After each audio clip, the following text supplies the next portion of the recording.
You're listening to the Served Up Show, a podcast that features inspiring beverage professionals and topic experts that share their passions through meaningful content. Your hostesses, Bridget Albert, is best known as the Market Fresh Mixologist, an industry mentor with over 25 years of experience. And I'm Julie Milroy, best known for my passion for leading change and helping others grow in their careers. Grab a cocktail and sit back. Let's learn how we can make a positive impact in our industry.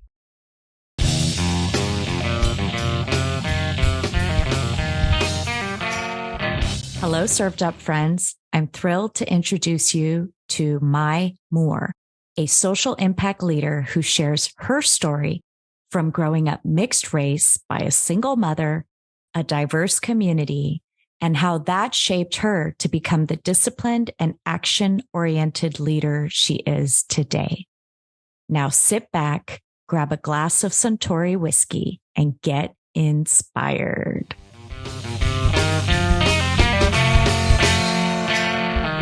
Mai, thank you for joining me today on Served Up. How are you? Hey, Julie. I am great. And thank you so much for having me. It's an honor. Appreciate it so much. Well, Mai, let's get right into it. I mean, I've only met you, God, I don't even know, a couple months ago, but I feel like we're soul sisters. I just know you from a whole nother life. And, but we've never really had a chance to really learn about you. And I'm so excited that I have this opportunity to do that today on Served Up. So thank you. Thank you.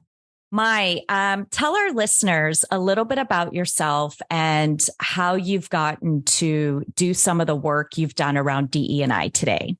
Sure. Well, hello, everybody. Thanks for listening. My name is Mai Moore, and I am a social impact leader. And I'll give you a little bit about my background on a personal stance. I am half Japanese, half white. I have an 18-year-old daughter. She's half Zambian, quarter Japanese, quarter white. And what's really interesting is my mother is a retired violinist from the Cleveland Orchestra, and my father is a cellist. And I have history in Florida. I actually lived in Florida in 8th grade in Hollywood. And my father was in the Florida Philharmonic for 24 years there. And so there's history because the Florida Philharmonic, if you're aware of it, folded. And then what happened is the Cleveland Orchestra came down and kind of took over, and they're divorced. So, there's some family drama there, but definitely have experience with Florida. It's an interesting state. And and on the business side, I was in the tech industry for 16 years. I helped 2 companies go public, Travelzoo and United Online. And then for the last 9 years, I was co-founder and executive director to a social impact nonprofit empowering youth. And so I was basically teaching them how to be change makers. How do you actually implement change, meaning social action, policy? We did a lot of work around a variety of injustice areas. And lately, for the last 6 months or so, I've been working on a couple different projects. If you don't know, I am co-chair to the Young Chief Coalition through Chief Empowering Young Women. And then I am starting a new initiative called Setting Off Social Impact, which Julie is part of. But it includes actually a podcast and a book that I'm writing, and then these high-level social impact experiential dinners, which I'm super excited about. Wow, that's a lot of development since the last time we talked on that last project. I'm an action person. Yes. So exciting. That's incredible. And so throughout your career, I mean, oh my God, with your connection with the Florida Philharmonic and your parents, tell me a little bit more about that. What was it like growing up in that type of environment with such musically talented parents? What was life like for you? Weird. So I just to give a little more lineage history there, my grandfather and grandmother were also an oboist. So I've been in the, my family's been in the classical music industry for quite a long time. And I think it's a very different kind of growing up. It's definitely a different culture, especially when you are around artists. They're very emotional. They're very dedicated to their work. It's very competitive. It's a very archaic industry, going back thousands of years, obviously, to Europe. So I think it was different. I am grateful because I think, hearing my, mom, for example, practice, 8 hours a day, I think it really helped me be very diligent and focused, to be honest. But, there's a lot more to me. I mean, I really grew up in Cleveland, Ohio. I grew up in a very diverse neighborhood. And so when I was growing up, it was really about who you are as a human versus the color of your skin. So I grew up with that kind of view on life. And I was very lucky that my mom, had me travel literally around the world because the Cleveland Orchestra went on tour a lot. And so I got to tag along a couple times. So just really having experience with being around a lot of different, very diverse cultures. And I also grew up in an environment which was predominantly African American. And so a lot of Black families actually took me into their home. So also seeing the very complex and diverse cultural ways of the Black community also is part of my background as well. Wow, that is fascinating. You make such a great point. I mean, having parents come from that kind of background and then living in a diverse community, I'm sure could be two very extreme different perspectives. What was that like for you growing up? I mean, you mentioned you're half Japanese, half white, because I think we have so much in common, very similar, white and Korean, and also grew up in a very diverse community. Was your mom Asian or white or vice versa? My mother is very Japanese. She left home when she was 13 in Japan to become, this assistant concertmaster. So very, oh my goodness. Yeah, very rare. Because at that time, Japanese women were homemakers. So for her to not only leave home at age 13, but to be independent and, actually focus on her career, not the norm. Yeah. And then did she meet your father here in the U.S.? No. Yes, in the U.S. They met at Yale summer camp at a classical music camp. Oh, so, very nice. Yeah. And my dad, just to give a little context, my dad's side of the family is very American, like white American, like all American, baseball, steak and potatoes growing up, 5 boys, 1 girl. So I had a lot of different experiences in a lot of different ways growing up. And which side of the country is your father's family from? They they moved a lot. So Chicago, Arizona, Midwest. Yeah, they went where my grandfather, where he had a job, playing oboe. So they moved around a lot. But my dad, like I said, my dad lived in Florida for 24 years. So my parents were, just to be clear, when I was growing up, my parents divorced when I was in 4th grade. So you were being raised predominantly by your mother, yes, in Cleveland. Yes. Oh, fantastic. Okay. Oh, so when you said that they got divorced, I thought you meant the Florida Philharmonic and the Cleveland Orchestra. Well, the Florida Philharmonic folded, but after they got divorced, it folded. So you can imagine, it was a big deal for Florida. They were basically losing their main orchestra. And then the Cleveland Orchestra, this is capitalism. This is how politics work and stuff. So the Cleveland Orchestra has a lot of power because they're the best orchestra in the world. And so they then came down to, they come down to Florida, I think once or twice a year in Miami.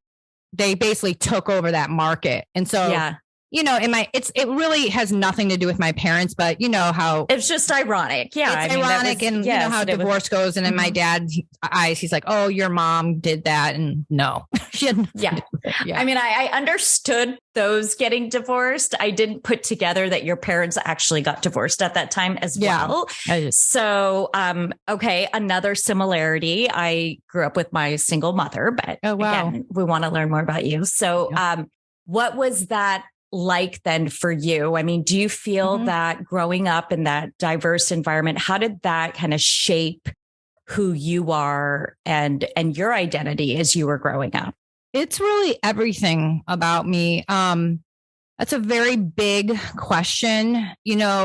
In one way, it was kind of the norm for me. In another way, and being mixed, this goes, lends to being half Japanese, half white, is you don't know exactly always where you belong. Because in Cleveland, there's not a lot of mixed kids. So you gravitate to where you feel comfortable or where you're loved. But it made me very open-minded. Right. And it really, if you know about where I'm from, Cleveland Heights is the area.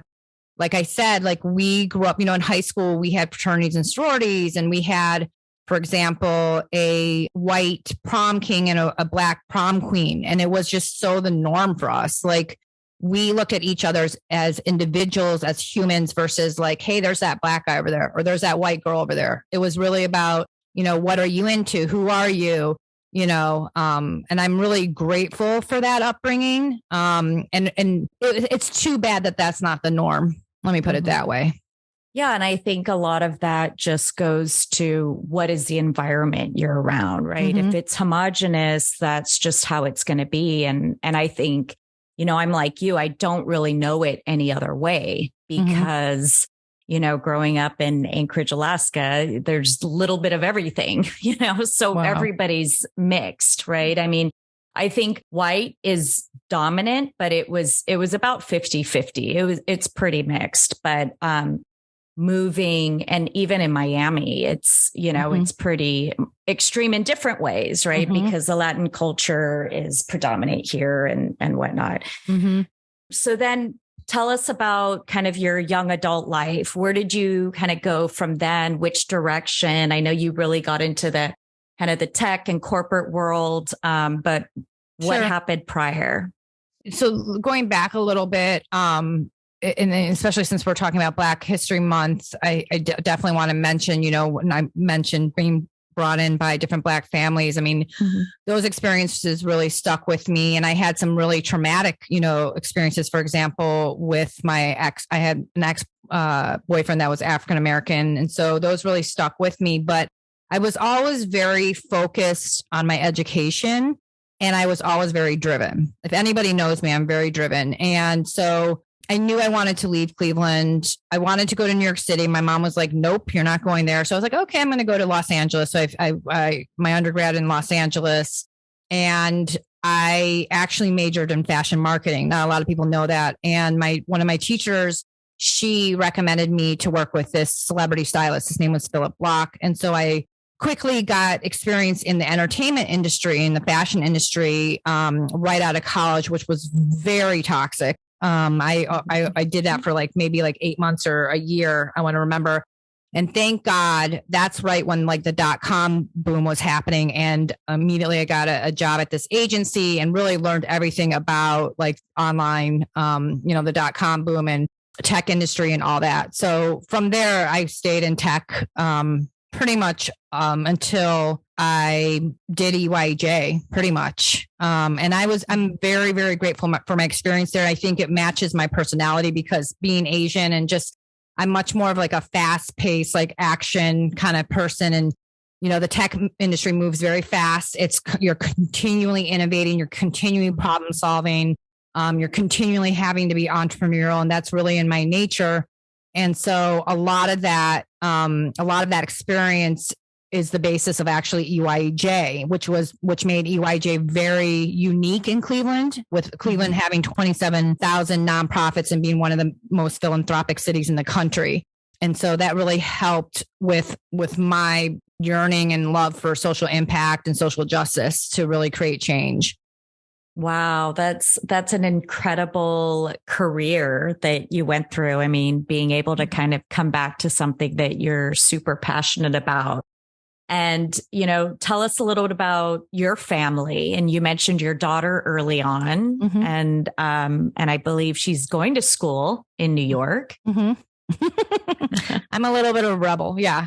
No, she's in college. She's a freshman in New York City, and she's doing amazing. But let's see. My background is when I was in college, I met my ex-husband, and he is Zambian. My college in Los Angeles is called Woodbury University, and it was like 50% like international students. And so again, getting exposure with very diverse people. And so I met him there, and obviously lived in Los Angeles together. We moved to New York City together.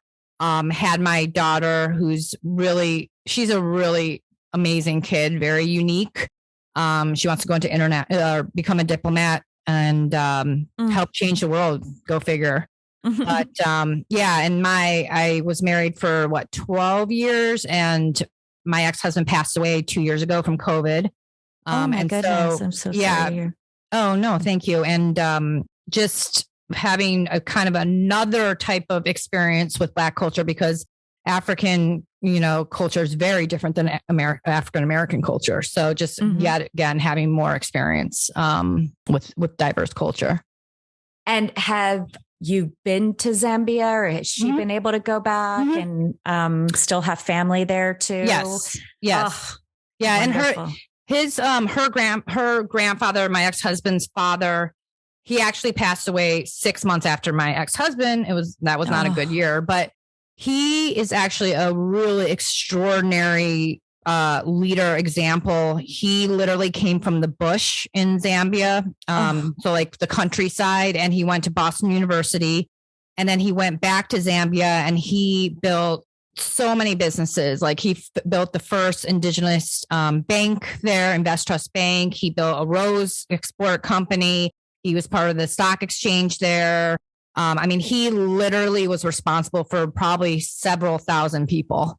But really an extraordinary story of like someone literally coming from, dirt floors, and, whoever, I don't know if it was his parents that pushed him, said, hey, education's number one. You're going to the United States. That's a land of opportunity. And then for him to come back to his community to do all that is really amazing. Oh my goodness. That's incredible. That history is there, and that she still has connection to her family and that culture. I think it's so important. And it's, in today's world, we are so international. That's another thing we have in common is my husband is from South Africa. So we spend a lot of time. Yes. We spend a lot of time there. Yeah. And it's a big part of his life and his culture, and when we're out there, we're out in the bush. Like that's where we spend time. And the African people are just the most amazing and beautiful people in the world. Just, I love it there. Obviously we can't move there for, even though I've been trying to convince him we might as well at this point. Right. Anywhere now. Right. Well, when you just think of kind of the challenges that they have in like South Africa compared to the challenges we have in the US, I don't know that anymore that one's greater than another or more rewarding, Right.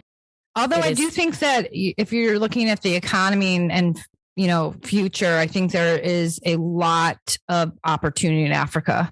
Yeah. So we'll see how that goes, but yes. Very special. So we have family there and whatnot. So I know how important that is. And as we talk about kind of history and, culture and all the different kind of, intersections you've had throughout your life, talking to other people that might not have had so many opportunities to engage or learn about other cultures. Why is it so important to kind of know somebody's story or even the history of a race or a culture, in your opinion? I think I feel terrible. Like, for example, in EYJ, I served, 2,000 underserved youth, and not being able to travel. I look at people and I'd be like, hey, you're missing out.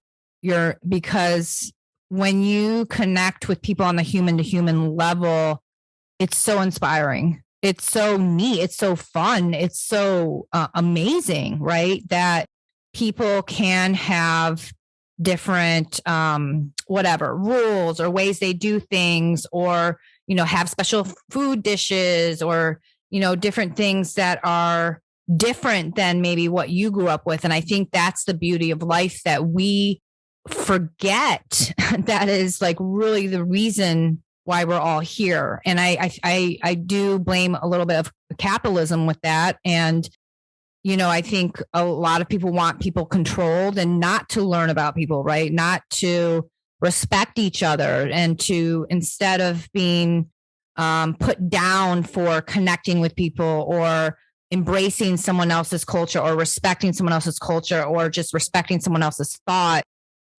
people are shut down or look like they're the bad person, when in fact, isn't that why we're here on Earth? I mean, like, to me, it's common sense, right? Mm-hmm. It's the beauty of the world. Mm-hmm. And we forget that. We forget that we all are humans. Like, I think, we all have a story. We right? all have and a then story. There's the combined story, but yes. there's the individual story as well. Yes. And the funny thing is that what I've learned about, I've worked with literally billionaires to returning citizens on the street, is that I think the number one key thing that I've learned is that we can all relate in some way. Mm-hmm. And I think people don't realize that, but we all, have desires or passions for life, or have families, or have, like you said, things we're dealing, difficulties or adversities that we've experienced. And so the more that we can be authentic and, share those things in a transparent way, not only does it allow us to connect, but it allows us to relate or learn from someone or know that we're not alone, So I wish that for everybody, to go back to your original question. Yeah. No, it's so true, and I think we stop, we find, and you're making me think that maybe we overthink everything, right? And we're overthinking, like, okay, what we're so scared happened, and what's, and what do we need to know, and all this stuff, instead of just kind of getting back to just human nature. Yes. Right. We're human. Who are you? Where are you from? Yes. What does your day look like? What do you like to eat? Yes. What's your favorite color? Yes. Remember all the questions you used to ask, like the boy that you like, right, exactly. When you're in elementary What's school. What's your favorite movie? I want to know everything about what you. What kind of music do you like? Yeah. No, it's really true. And I really blame, again, a lot of this on capitalism. I also blame, a lot of us are really trying to either survive or reach our goals. And a lot of us are very scared. We're scared to be open. We're scared to be vulnerable. We're scared to talk to somebody that is not in our circle, or that, we are not sure of. And I've always been very different that way. I don't know if it's right or wrong or good or bad, but I've just been fearless. Like, who are you? Like, I'm curious about you. Also, if you go into, like, for example, the Caribbean countries, they're very open like that. Mm-hmm. You meet somebody, you give them a hug, and then you just start chatting. Whereas in Cleveland, like, say you were going to go to a bar, people will not speak to each other, right? Mm-hmm. They, say someone's sitting, a stool down, and you just want to chat or something with, just for a chat. People are like, nope, don't know you. You're not in my circle. Can't mm-hmm. talk to you. So for me, it's that open-mindedness that is so important, mm-hmm. especially in this new world. We have to be open. Yeah. And then I think you even said earlier is be curious, right? Mm-hmm. Be curious. And with curiosity comes, learning. And it is wonderful to get to know people and talk to people at the bar and have those conversations. But mm-hmm. there are some parts where it's not so like that, right? It is part of the culture to be a little bit more reserved and mm-hmm. not open up. And, I guess that's okay too. I think it's really about maybe taking that time to learn about other cultures, other races, and, right. What history is, right? Like, what is American history? And the more that it's reduced to very basic information, right? And doesn't include the rich histories of all the different races that made Alaska, mm-hmm. Alaska, that made America what it is. Alaska too. And Alaska, mm-hmm. right? We, a lot of Native history there. I mean, there's so mm-hmm. much history everywhere. And when you peel all that off, what's left, right? It's kind of like, I was thinking about it before we were going to talk, it's kind of like meeting somebody, like me asking, Mai, what's your story? And meeting somebody and they're only telling you one part of it. Mm-hmm. Right. And they're never going to show you any other part than one part, right. And how authentic of a relationship can you really build from that? Well, there's a lot that you're saying right here. So 2 points I wanted to make is, one thing is the reason why some people are not open necessarily is because they don't have to be, right? They're very protected by the system. They don't have to get to know other people. They have things lined up for them. It's working for them, right? So why do you need to be open if you're comfortable and your things are working out and it's working for you? Yeah. 100%. Yeah. The other thing that I've learned, and I've learned this through EYEJ, especially with, thousands of underserved youth who are facing toxic stress, on a daily basis, and then trying to connect and communicate that to the bigger kind of community of all types of people, is that a lot of people cannot handle what some people would determine to be overwhelming information, right? So like if I explained, I had a 6th grader, he didn't want to come to school because they're testing and he reads at a 3rd grade reading level. But meanwhile, he's worried more about getting the $100 that his mom needs for the rent. But then he's also being recruited by a gang, but he's also, has no shoes. This is a lot of information that certain segments of population can't comprehend, because their line is very straight, that they may have one issue on a day, mm-hmm. but they don't have 13 issues every single day that they're dealing with. And so what I've learned is that in storytelling, unfortunately, which I don't always agree with, but you hear all the experts say you have to simplify it down so that the audience can hear the message. And to me, sometimes that's frustrating because it's not the truth. It's one, like you said, it's one segment of the truth, but it's not really, the person's not really being given the chance to really share their story. Mm-hmm. It's tricky. And I don't know if it's because our minds haven't been developed that way. I think with the pandemic and obviously all these things that have happened with these new Black Lives Matter issues and just all the catastrophes, war and everything, I think it's helping us to be able to handle more information that is very extreme and not outside of the norm. But I think we've got to develop that more, because we need to hear truth. We can't grow unless we hear the truth. Right. And I think it's happening in real time, right? Mm-hmm. Like history is literally happening in real time. I mean, mm-hmm. every day with things happening that are just more brutal and horrible than the time before, there's just so much going on. And then at the same time, there's more curiosity, more awareness, right? And with awareness, I feel like then change can happen. But if you're not talking about it, if you're not seeing it, things just stay the same. Status quo. And I feel that that's not even a choice anymore. Nope. I mean, I don't even know where in the country, there might be a few places where you can be completely isolated, but Cleveland. It's changing. It's changing, right? Changing. Yeah. We don't have any choice but to change. Yeah. So absolutely. So tell me a little bit about what's next for you and what are the current projects you're working on and what are you trying, what are you hoping to solve for in this next stage of your life? Well, I'm in a complete pivot. I mean, obviously I have a lot of change that has happened in my life and total freedom.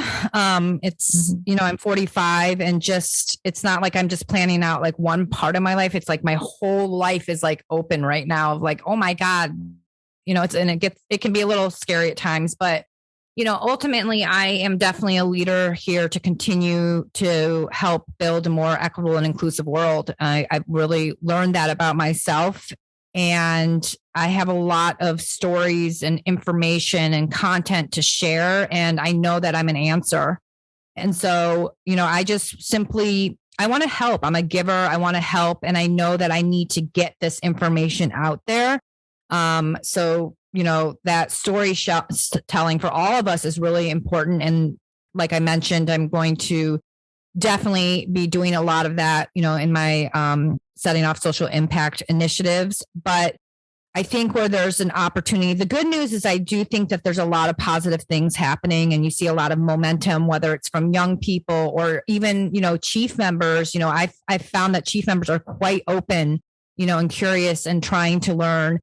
So I'm really proud of that. I'm really proud of the women front, because we really need to band together for this new world. But what I really want to do is I want to have more authentic, intimate conversations that are fun, but really setting the stage. I think what I'm really good at is setting the stage of like trust and realness, and really having conversations between very diverse people to really get to the root of what are we really wanting to ask about DEI? What are we really wanting to ask about racial justice? What are we really wanting to learn about, for example, Black men?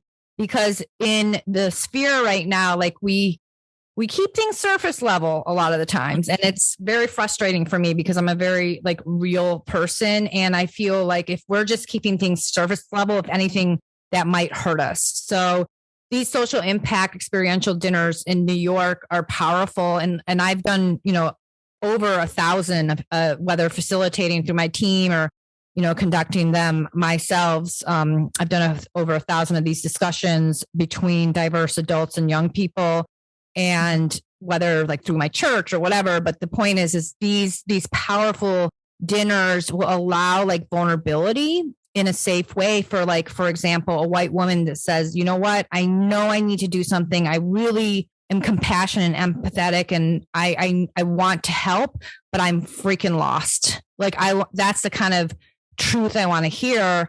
Or I want to hear a Black man that is at these, at one of these dinners that doesn't have to really be scared or worried about protecting his reputation, or that he's going to get pulled down, to be able to say, listen, this is what I really deal with on a day-to-day basis. And these are the traumas that I'm facing, and really connecting for greater understanding. Because when you create those kind of situations, magic happens. New ideas, better understanding, connecting, love between people. And that is like my favorite thing ever, is just creating that magic, like being a perpetuator, a builder, a setup person to create that magic, so that these people can then move on in their lives to say, you know what, I'm actually at my company, we need to implement this because this is going to create actually better impact for whatever it is, DEI or whatever they're innovating or whatever. Oh, I love that. Right. It's having that experience and that connection to being like, oh, we're actually the same. We're human, right? Yes.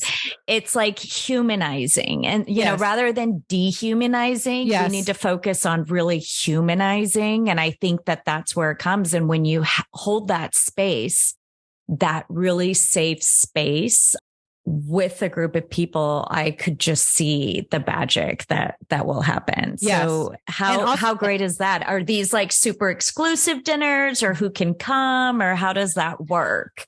I mean, I'm a person that says that anybody can come, but the price ticket in New York is not going to be cheap. I'm just going to be very honest. I mean, we're looking at $500 a ticket, and we are partnered with Beam Centauri. They're going to do some special, magic there. We're actually going to do a live broadcast of the podcast that I am launching at Gary Vaynerchuk Studios, which is going to be amazing. Awesome. Yes. We'll have to look out for that. And what is it called? Do we have a name? Setting Off Social Impact. Oh my God. Yes. And a portion of the dollars do go to a nonprofit. And I will be featuring, people that are related, high level people that are related to social impact and DEI. And then as far as exclusivity, the truth is, it's funny. I was just in a meeting this morning. I do want to respect that intimate, kind of group setting. And so it would probably be honestly between 15 to 25 people per band. And I'm only going to do probably 3 of these in New York because I just, like I said, I just had a meeting this morning and Cleveland wants to do one. I just had a request to do one in Raleigh and San Francisco. I'm not saying I'm going to do all those because I honestly, my bandwidth is really tight, but I definitely am going to be doing the New York ones for sure. That's exciting. I'd love to be. Yes, you have to be there. I will be at one. I was about to say I'm going to be a wallflower. I'm like, no, I'm going to be there. I mean, I am you to prompt people, help prompt people. Yeah.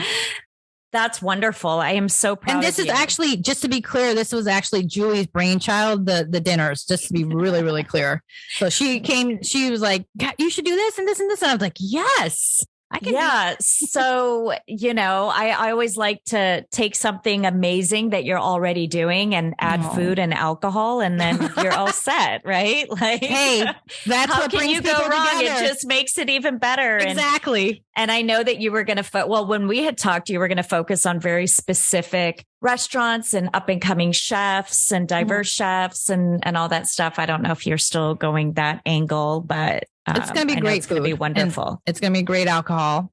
And yes. And great conversation and great people. Right? And inspiration. And really, and the people will be great. We have, again, I have some surprises up my sleeve. So it's just going to be a good time. We deserve it. We need to have joy. We need to have a good time. But while also learning and growing. Yeah.